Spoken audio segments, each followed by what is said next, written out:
পৃথিবীতে চারটা আসমানি কিতাব সবচাইতে সেরা। এক হচ্ছে তাওরাত, দ্বিতীয়ত জাবুর, তৃতীয়ত ইনজিল, চতুর্থত কোরআন।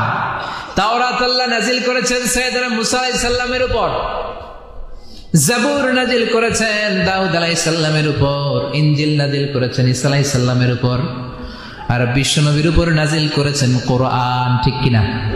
এই তাওরাতকে রব্বুল আলামিন স্বয়ং নিজ হাতে লিখে কাঠের ফলকের মধ্যে, তক্তার মধ্যে লিখে সাইয়েদনা মুসা আলাইহিস সালামকে দিয়েছেন। সুবহানাল্লাহ। এটাকে আরবিতে বলে আলওয়াহ। লাউহের প্লুরাল হচ্ছে আলওয়াহ। কাঠের তক্তার মধ্যে আল্লাহ নিজে তাওরাত লিখেছেন। কিসের মধ্যে লিখছেন? কথা বলেন, শুনতেছেন? মনোযোগ আছে? কাঠের তক্তার মধ্যে তাওরাত লিখলেন, লিখে মুসা আলাইহিস সালামকে বললেন, মুসা ফিহি বুরহান, ফিহি হুদা, ফিহি হিদায়াহ।